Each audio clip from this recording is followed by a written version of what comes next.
જય માતાજી। આજે આપણે મસાલાવાળો રોટલો બનાવવાનો છે।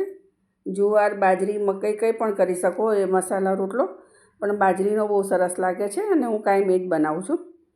તો આપણે જેટલો કરવો હોય એટલો પહેલાં લોટ લઈ લેવાનો, એટલે મસાલો એકસાથે થઈ જાય। તો એમાં સૌથી પહેલાં તો લોટ પ્રમાણે મીઠું નાખી દેવાનું છે અને તમારે જોઈએ એટલા જ મસાલા નાખવાના, બધા નાખવા જરૂરી નથી। થોડો મરી પાવડર નાખ્યો છે અને શેકેલો જીરાનો પાવડર, એ ના હોય તો આખું જીરું નાખો તો પણ ચાલે। 1 ચમચી જેટલા તલ લઈ લીધા છે। આ રીતે શેકેલા જીરાનો પાવડર નાખી દેવાનો।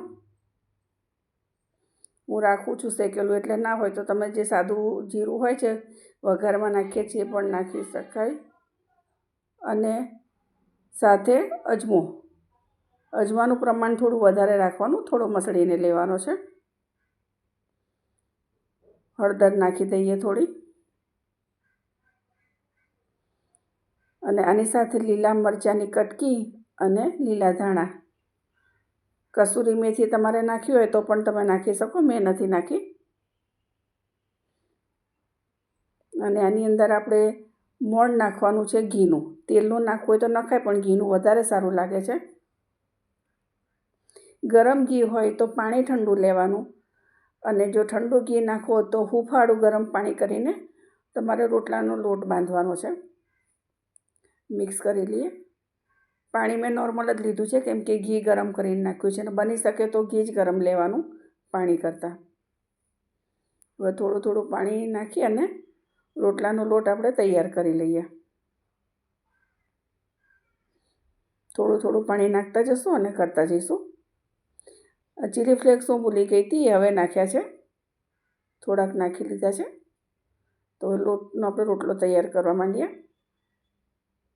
હાથથી ફાવે તો હાથથી, અથવા તો પાટલી ઉપર, તમને જે રીતે ફાવે એ રીતે।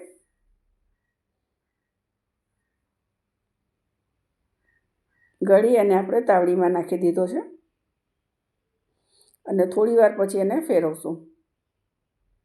જ્યારે પણ રોટલો ફેરવવો હોય ત્યારે તવીથો તમારે પાણીવાળો કરવાનો, એટલે ચોંટે નહીં નીચે રોટલો।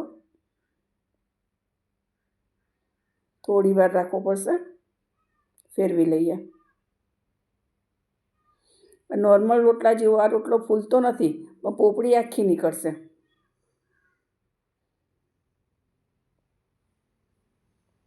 જોઈ લઈએ બીજી વખત। અને અત્યારે આપણે આની ઉપર થોડું પાણી લગાવી દેવાનું, એટલે કડક ન થઈ જાય, રોટલો કૂણો રહે। થોડું દબાવી લઈએ રોટલા ઉપર।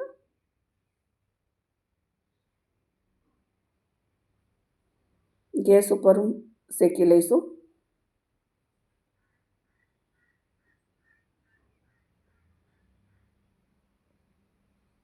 સરખી રીતે બધી બાજુ શેકી લઈએ। આ તમને રોટલો ફૂલેલો નહીં દેખાય, પણ પોપડી આખી નીકળશે અને એકદમ કડક સરસ। આવી રીતે બીજો રોટલો પણ નાખી દઈશું અને જે થયો છે એ રોટલાને ખોલી અને ચોપડી લઈએ। જો એકદમ આરામથી આખી પોપડી ઉપરની ખુલી જશે। દેખાવમાં જ કેટલો સરસ લાગે છે। આ ચા અને દૂધ સાથે બહુ સરસ લાગે। સવારે તમે નાસ્તામાં પણ બનાવશો તો ખરેખર બહુ સરસ લાગશે। એક વખત તમે બનાવી જોજો।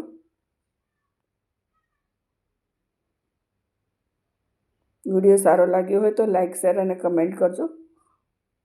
પોપડી ઉપર પણ ઘી લગાવી દઈએ સરખું એવું।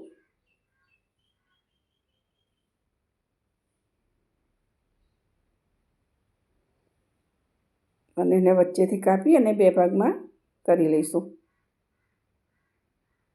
તો તૈયાર છે આપણો બાજરીનો મસાલા રોટલો। સારો લાગ્યો હોય તો લાઈક, શેર અને કમેન્ટ કરજો।